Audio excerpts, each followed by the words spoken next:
स्वागत है अपने YouTube channel N Knowledge Hunt में। सभी साथी दोस्त यहाँ पे हमारे साथ में जुड़ेंगे वो खबर जानने के लिए जो सरकार अपने ही जाल में फंस चुकी है। कैसे फंस चुकी है जो आप वीडियो देख चुके हैं भरत तिवारी का, जिसका इनकाउंटर करके उसको मार दिया गया है या कहें उसकी हत्या कर दी गई है। क्या खबर है, किस तरीके से सरकार ने जाल बिछाया और जाल बिछा करके एक एक तरीके से एक एक की हत्या करते हुए चली गई। तो चलिए दोस्त, हम आपको बताते हैं कि कहां से कैसे शुरुआत होती है इस मामले की, और सरकार अपने ही पूंछ को छिपाने के लिए या कहीं अपनी करतूत को छिपाने के लिए इस हद तक आ गई कि एक निर्दोष व्यक्ति की हत्या करवा दी पुलिस के द्वारा। कहां पे हुई है, किसने करवाई है, चलिए आपको बताते हैं। दोस्तों, मामला शुरू कहां से होता है, खत्म कहां पे होता है, तो समझ लीजिए।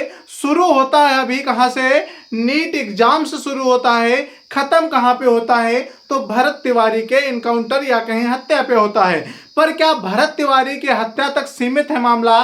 तो अभी ये बात कहीं नहीं जा सकती है। आगे भी सरकार अपनी पूंछ दबाएगी और छिपाएगी अपनी करतूतों को। क्यों छिपाएगी? क्योंकि यहाँ पे भरत तिवारी के समझ में या कहें भरत तिवारी के सपोर्ट में हजारों व्यक्ति, हजारों लाखों व्यक्ति वहां पे मौजूद हो पा रहे हैं। मौजूद होकर के बड़े बड़े स्टार, बड़े बड़े नेता उनके घर जाकर के उनके परिवार को सद्भावनाएं दे रहे हैं, ताकत दे रहे हैं कि किस तरीके से उनके परिवार को आगे बढ़ना चाहिए, उनके साथ में किस तरीके से लोग खड़े हुए हैं। क्योंकि एक समाज सेवी इंसान को यदि सरकार कुछ भी मतलब कि गलत तरीके से बीमार दिखा के या फिर पागल दिखा के उसे मार दे, उसकी हत्या कर दे, तो कहीं ना कहीं ये सरकार की एक वो पॉलिसी दिखाती है जिसमें हमेशा फेल होती हुई दिखाई देती है। फेल क्यों हो रही है? क्योंकि दोस्तों यहाँ पे आप लोग देखेंगे कि आपको दिख रहा होगा यहाँ पे नीट एग्जाम से शुरुआत, पेपर लीक। यहाँ से दोस्तों शुरू होती है पेपर लीक से कहानी। पेपर लीक से कहानी कैसे शुरू होती है दोस्तों? नीट का एग्जाम होता है, नीट के एग्जाम होने के बाद में पेपर लीक होता है। पेपर लीक होने के बाद में दोस्तों होता क्या है, नीट एग्जाम ट्रेंडिंग में आ जाता है। क्योंकि लाखों करोड़ों बच्चे क्या देते हैं, नीट का एग्जाम देते हैं, लगातार साल साल दो दो साल मेहनत करते हैं, पढ़ाई करते हैं। पढ़ाई करने के बाद में एक एग्जाम को क्वालिफाई करने के लिए सिर्फ एक दिन एक साल में बैठने को मिलता है पेपर में। वो भी अगर पेपर लीक हो जाए तो कहीं ना कहीं बच्चे को ठेस पहुंचती है। अब वैसे भी बहुत सारी, चाहे कोटा हो या दिल्ली हो, आपने देखा होगा कोटा के अंदर बहुत सारे नीट के बच्चे अपनी आत्महत्या कर लेते हैं। तो उन सारे नतीजों को देखते हुए यहाँ पे बात समझ में आती है कि कहीं ना कहीं सरकार नीट एग्जाम को लेकर के परेशान हो रही थी। तो क्या करेगी? क्या कुछ अच्छा करेगी, क्या कुछ खराब करेगी? तो चलिए आपको बताते हैं। एक दोस्त है, बहुत बड़ी इन्फ्लुएंसर या कहें बहुत बड़ी एंकर कहना ज्यादा अच्छा है, क्योंकि एबीपी न्यूज के द्वारा ये क्या करती हैं, अपने न्यूज को बांटती हैं। बहुत बढ़िया व्यू आते हैं, अच्छी बात है, आपकी बहुत बड़ी अच्छी इमेज है सोशल मीडिया पे। तो आप क्या कुछ भी बोल देते हो, कुछ भी बोल दोगी, तो ये बात समझने लायक होती है। अंजना ओम कश्यप का विवादित बयान क्या था दोस्तों? यहाँ पे नीट एग्जाम को छिपाने के लिए सरकार ने अंजना ओम कश्यप से, जिनकी सोशल मीडिया पे बहुत अच्छी पकड़ थी, उनके द्वारा एक विवादित बयान दिलवा दिया। किसके द्वारा? सरकार ने अंजना ओम कश्यप का क्या किया, अपने फेवर में यूज किया और इनसे सोशल मीडिया में भैया एक न्यूज खबर दौड़ गई कि शिक्षक जो होते हैं वो माफिया हैं, तगड़ा पैसा कमाते हैं, माफिया की तरीके से शिक्षा को बांटते हैं। ये एक तरीके के बेकार इंसान हैं, ये शिक्षा नहीं बांटते हैं, ये बच्चों को ठग रहे हैं। ऐसी बात किसके द्वारा चलाई गई? अंजना ओम कश्यप के द्वारा विवादित बयान दिया जाता है। अब दोस्तों विवादित बयान आता है, विवादित बयान के बाद में क्या होता है, सारे शिक्षक हों या फिर कहें कोई अन्य व्यक्ति हो या फिर बच्चे हों या फिर कोई भी हो, XYZ बच्चे भी जो पढ़ने वाले हैं, एक उनके शिक्षक को यदि कोई भला बुला कहता है तो बच्चे बर्दाश्त नहीं करते हैं। उसी को लेकर के यहाँ पे अंजना ओम कश्यप ने जो बयान दिया था, बच्चे भी नीट एग्जाम का जो विवाद शुरू हुआ था पेपर लीक का, उसको भूल करके अंजना ओम कश्यप को पकड़ के बैठ गए साहब जी। किसको बैठ गए? अंजना ओम कश्यप को पकड़ के बैठ गए। अंजना ओम कश्यप को क्या कहने लगे, ट्रोल करने लगे सोशल मीडिया पे। दोस्त यहाँ पे तो अंजना ओम कश्यप ट्रेंड कर गई। नीट एग्जाम बिल्कुल क्या हो गया, दब गया। जो पहले ट्रेंडिंग में चल रही थी न्यूज कि नीट एग्जाम को लेकर के जो यहाँ पे प्रधान जी, आपके जो शिक्षा मंत्री हैं प्रधान, इनको क्या करना होगा, इस्तीफा देना होगा। पर यहीं पे बात आती है कि अरे गैर सुप्रीम कोर्ट का भी, हाई कोर्ट का भी एक आता है जजमेंट, हैदराबाद हाई कोर्ट का जजमेंट आता है कि काकरोच, एक काकरोच शब्द निकल के आता रहा हैदराबाद कोर्ट के अंदर नीट एग्जाम से रिलेटेड। जब ये बात आती है तो अंजना ओम कश्यप भी ये बात कह देती हैं। उसी के बाद में दोस्तों यहाँ पे जब हैदराबाद हाई कोर्ट का जजमेंट आता है तो एक आपने सुना होगा काकरोच जनता पार्टी।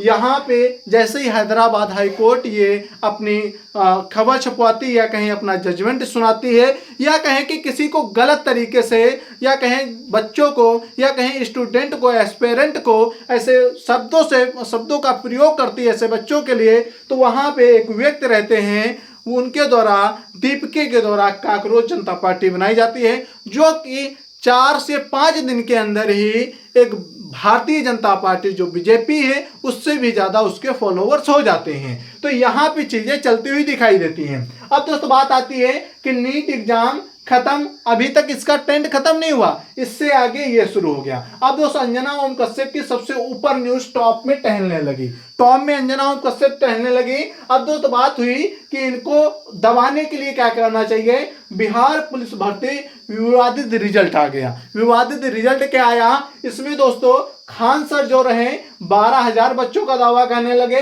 रोशन सर क्या रहे 10,000 बच्चों का दावा करने लगे। तो दोस्तों 22,000 बच्चे हो गए टोटल। यहाँ पे अगर बात की जाए भर्ती के लिए कितने बच्चे पास होने थे तो लगभग 19,000 यहाँ पे, अप्रोक्स 19,000 यहाँ पे पास होने थे। अब दोस्तों यहाँ पे 22,000 का जब यहाँ पे दोनों लोग अपना अपना दावा करने लगे तो क्या हो गई, बीच में लड़ाई हो गई या कहें अपने अपने शब्दों को रखते हुए एक विवाद के घेरे में दोनों टीचर गिर गए, जो कि Khan sir KGS Khan global studies के नाम से चलाते एक चैनल, और रोशन सर ज्ञान बिंदु के क्या हैं, शिक्षक हैं या कहें फाउंडर हैं। अब ये क्या चलाते हैं, दोनों लोग पटरा में अपनी कोचिंग चलाते हैं। अब दोस्त ये क्या हुआ, ये बिहार पुलिस का जो मैटर था खान सर पे उतर के आता है, रोशन सर पे उतर के आता है। अब रोशन सर जब खान सर का विवाद होता है, जब ये मामला चल ही रहा था, इसी बीच में रोशन आनंद के भाई की मौत हो जाती है। अब दोस्त आप लोग समझ रहे हैं कड़ी कहां से जुड़ रही है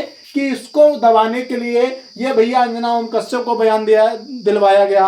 अंजना ओम कश्यप का जो बयान आया, जब वो ट्रेंडिंग में चलने लगा, अंजना ओम कश्यप को पकड़ने में जनता जुट गई, बच्चे जुट गए, तो यहाँ पे क्या हुआ भैया, ये रिजल्ट निकाल दिया गया कि इसका विवाद जल्दी से शुरू करवा दो। इसका विवाद शुरू हुआ तो अब बात ये भी बहुत ऊंचे तक लेवल तक चल रही थी, तो इसको भी क्या हुआ, इसको भी दबाना है। तो आप क्या करेंगे, रोशन आनंद सर के बीच जो मतभेद था उसी के बीच में रोशन आनंद सर के जो डायरेक्टर थे, जो सगे भाई थे प्रिंस यादव, उनकी क्या करा दी गई, यहाँ पे नेपाल के अंदर उनकी मौत करा दी गई, जो कि एक होटल में बसे थे, जाकर के भैया अपना टहलने गए थे, वहां पे इनकी मौत करा दी जाती है, मतलब कि इनकी हत्या करा दी जाती है।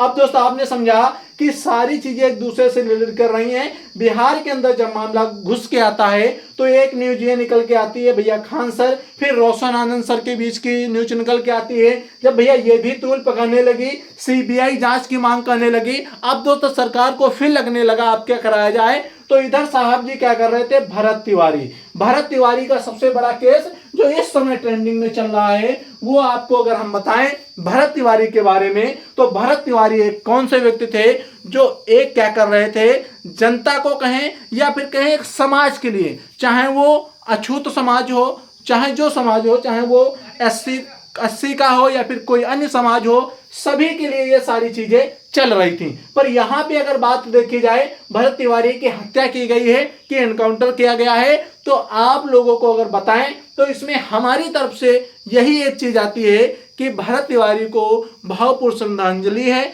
और अपने जीवन काल में अगर कोई ऐसा कारनामा हो तो भरत तिवारी को याद करना कि एक समाज सेवी इंसान बिहार के अंदर इन सारी न्यूज को दबाने के लिए एक अच्छे और स्वच्छ और समाज सेवी इंसान को एनकाउंटर के द्वारा या कहें हत्या कर दी गई थी पुलिस के द्वारा। किसने करवाई, तो यहाँ पे विवादित बयान भी आते हैं। जो इस समय बिहार के मुख्यमंत्री बन के बैठे हैं सम्राट चौधरी, उनके भी बयान आते हुए दिखाई देते हैं। पर क्या यहाँ पे सच है? भरत तिवारी क्या यहाँ पे बीमार थे? भरत तिवारी क्या पागल हो गए थे? ये सारी मीडिया के द्वारा न्यूज़ चलाई जा रही हैं, जो सरकार के द्वारा, वहां की जो पुलिस के द्वारा यहाँ पे जो न्यूज़ चलाई जा रही हैं, क्योंकि यहाँ पे भरत तिवारी को पागल दिखा करके उनका इनकाउंटर किया गया है।